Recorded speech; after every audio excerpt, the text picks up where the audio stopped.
Okay, two interesting news things I wanted to talk about this week. The first involves Capcom coming out like 100% in support of physical games. Yeah, we talk all the time about the death of physical media. You could barely buy a movie in a Best Buy anymore. And of course, the console manufacturers continue to push digital versions, digital downloads. The platform holders are all in on this stuff. Yet now we have seemingly an outlier, an official statement from Capcom. Well, you have to dig for it a little bit. It was thanks to a Capcom shareholders meeting type thing where there was a Q&A with the shareholders and Capcom where they were asked, and I quote, "The ratio of physical game sales is decreasing as end user needs for digital is increasing. What is your outlook on physical games and the company's policy regarding this?" And an official exec from Capcom said this: "Given that a significant number of end users demand physical games, we currently do not expect to eliminate physical products." Again, not the biggest or most groundbreaking statement, but for some people who pay attention to the physical versus digital thing, this sounds great. And I'm sure, like a lot of you, I'm hoping like a lot of companies follow suit or at least maybe already have this mindset. Capcom didn't provide numbers to back that up, but apparently for them, there are enough people still buying physical to support that. I think they would be very cut and dry and not waste time putting out physical just because of a novelty. If there weren't numbers to back it up, I think they would ditch that shit pretty quickly if people weren't buying physical. Now, Capcom is interesting because on the one hand, you would think like, Japanese developer, publisher, Japanese companies, corporations tend to think a little bit more traditionally, be a little conservative and not always jump on every trend right away. But Capcom has been trying things. I think the Capcom of the last 5-10 years has been significant and moving things forward. And you have them, like we talked about last week, trying to put games out on iOS and stuff. So they do try new things. So I do still consider them a forward-thinking company, yet here they are, somewhat still committing to physical. Of course, with stuff like this, I've said this on the Game Ranks Friday show too, it's really about action. Talk is one thing, but to see them actually follow through on this and see them actually continue to print physical discs, that's what you have to keep an eye out for. That's really the long and short of it. This was a simple story, but I think for some people, especially people who gloom and doom about the all digital future, I think some people needed a little bit of like a victory cheer. So there you go. And before I jump to the next news story, just know I've been doing this for like 3 weeks now, where every Wednesday I come out and just put a video where I talk about 2 specific topics that interest me. A little bit different from the Game Ranks Friday news show. Here, it's just 2 things I'm interested in and stuff I want to dive into, and not just like a big here's the news type video. So if you like that, you get that, you can click the like button or just buckle up and keep watching. I'll still put out normal videos like I do, which is always just kind of all over the place. But yeah, every Wednesday, I got you back here. The next story involves PlayStation 5 Pro. This is another thing we talked about, I think, on the first news show. And it's a topic that doesn't always interest me because I personally don't feel like I need a PS5 Pro right now. Yet, it does seem more and more like it is becoming a thing. The newest thing this week is a new leak. Some data miners looked into the update of a new game and found reference in the code and graphical settings for something called Trinity. Now, this adds up to the fact that PS5 Pro has been codenamed, and it's been out in other news sources and stuff like that. It's been codenamed Trinity for some time now. Trinity! Help! So for some people, this is another confirmation that yes, the PS5 Pro, the heavily rumored, long kind of leaked thing, is really, really definitely a thing now. Maybe, sort of, I don't know. But you wonder whether it's the developers just paying attention to news or just knowing what's going on, right? And kind of setting up a graphical preset for a theoretical PlayStation 5 Pro and calling it Trinity, or do they already have test units? Are they already using debug units? Are they in hand? Are they already developing and tweaking things for PS5 Pro? They will be lawyered up and signed their life away, so we won't know that for sure. But this little leak suggests something. But interestingly enough, it comes from the No Man's Sky Worlds update, their big 5.0 update that they announced towards the end of last week, which can we just I don't know, when they announced their new game, Light No Fire, I was like, oh, okay, all right, that's about it. No Man's Sky, time to put you to bed. They put a lot of great work into you. And yet here they are with Worlds, which is another substantial update. More world diversity, like all different types of planets that can show up, all kinds of weird stuff within those planets, new waterfalls, new water textures, overhauled like freaking shadows and the way the shadows work in the game, more ways to customize your ships, more stuff to do, an expedition. It just looks wild. And visually at this point, this game actually, to me, with this new overhaul, stylistically is starting to look a little bit more like their newer game that they announced, Light No Fire. I guess it's because of like the tech they're using. I don't know, but this is crazy. I just really didn't expect them to throw out another update.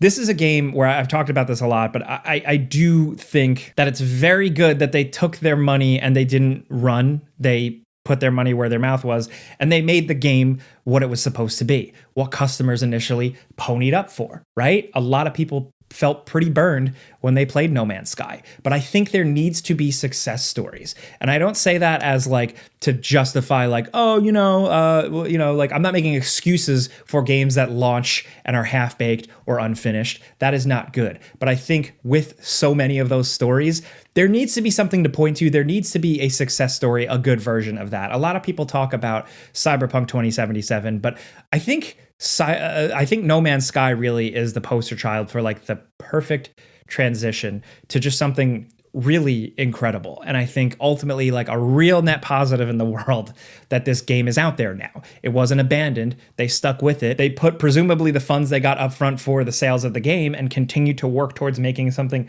really great and exciting and has so many features, VR, first person, third person, open world, accessibility, all this stuff that anyone can jump in. And space games like this are very unique. There are people who jump into and live on EVE Online or, Elite Dangerous or whatever else. No Man's Sky is a very specific one for a specific type of player, and it's really, really good that it's out there now. It sounds like I'm shilling for No Man's Sky, but like it's good. That's the point. And also, it leaked the PS5 Pro apparently. But to go back to that, yes, I do want to have a conversation with you guys. We've talked about this a little bit, but PS5 Pro, is this something that you're waiting for with bated breath? Are there enough games on PS5 pushing the PS5 to warrant a PS5 Pro? Is it the exclusives, or is it some of the third-party games that I've played on PS5 Pro that can't hit 60 frames per second? But is that enough to justify going out right away already, it feels like, and buying a $400 plus thing? I don't know. I think it's bold of Sony to like put that out in like a time of like weird economics for the individual, for the companies themselves.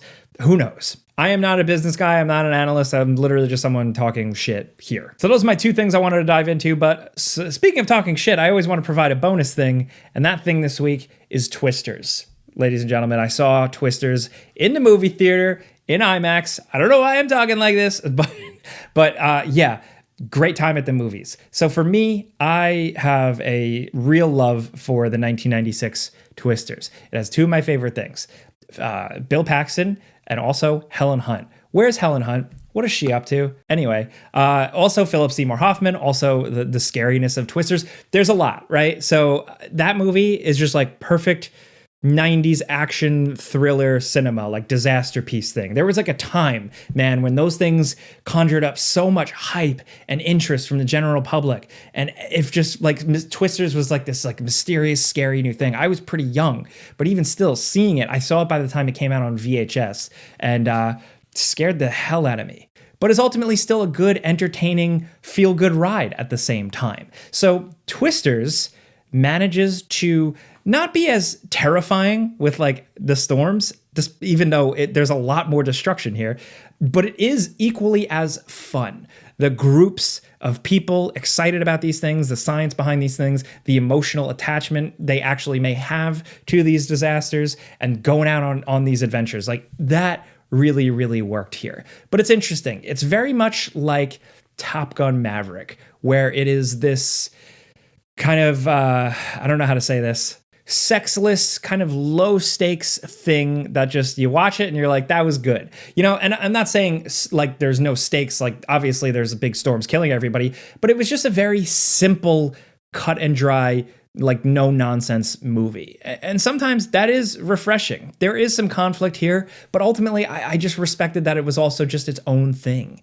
It wasn't like the CGI ghost of Bill Paxton shows up after credits, or the main character isn't like the son of Helen Hunt or something like that. Nothing like that. It is just people out there. There are fun little references. You've probably seen some of them in the trailers. I'm not spoiling anything, but I love that like one of the tech crews, all of their different trucks are named after Wizard of Oz characters like Tin Man, Lion, Scarecrow, like stuff like that. I think it's just little creative, little fun, little advancements. And then that even goes for the scenes and how they play out. We have a twister in daylight. We have a twister at night. We have a sudden twister. We have a new spin on the scene with the drive-in movie theater from 1996. We literally get the Bill Paxton panning kind of Bad Boys shot for the new character in this movie, where where Bill Paxton would like take the ground and like smell the dirt and sense the tornado. Like there is a new person with a sixth sense for twisters here, and it works. It's a lot of familiar stuff, but it doesn't feel completely like a rehash. And a lot of that comes down to Glenn Powell. I know right now he's like America's sweetheart. He's like the it guy, but like I do see the appeal. He's a little simple. He's a little bland, but still manages to do interesting things. I really liked Hitman that he was in recently. That's like just kind of got dumped on like Netflix or something, but it's like an actual real movie. And here, I liked his whole rootin' tootin' country cowboy thing. He's a YouTuber live streamer chasing tornadoes. And it's like, it feels like at first, like he doesn't care about the science. Him and his crew are just in it for the entertainment and the money. But ultimately it turns out for once, the YouTuber is just a nice guy and ends up encouraging the main character in interesting ways. And I don't know, I don't want to spoil anything, but just like good, simple time at the movies. Special effects that didn't always totally feel like shit. The wonder and the science, even if some of it is like a little like ridiculous, but like interest in tornadoes, in twisters, the impact that it actually has on communities that are quickly forgotten in the United States, how those people can be taken advantage of. So yeah, so I said like it's very simple, it's sexless, it's stakeless, but it does feel like it has a little bit to say, and that's cool. But bottom line, again, simple, good time at the movies. I like seeing these types of movies in theaters. I hate people in movie theaters. Like I get like what Red Letter Media and like all those people say, but like I do like the experience of a big screen and popcorn in my face and speakers, because I don't have those things at home. But hey, that's just me. I've talked a lot, so I'm gonna go. I want to know what you guys think about the PS5 Pro stuff. If you've dived into No Man's Sky Worlds, and also Capcom and physical media. What are you thinking about all this stuff? Let's talk. I want to hear from you. But if you get what I'm trying to do on this channel, I'm just talking about stuff I love, and I'm here every Wednesday talking about two interesting things. Clicking the like button helps me out. Thank you. But again, I've talked your ear off. I'm Jake Baldino. Subscribe because video games, pizza's on me.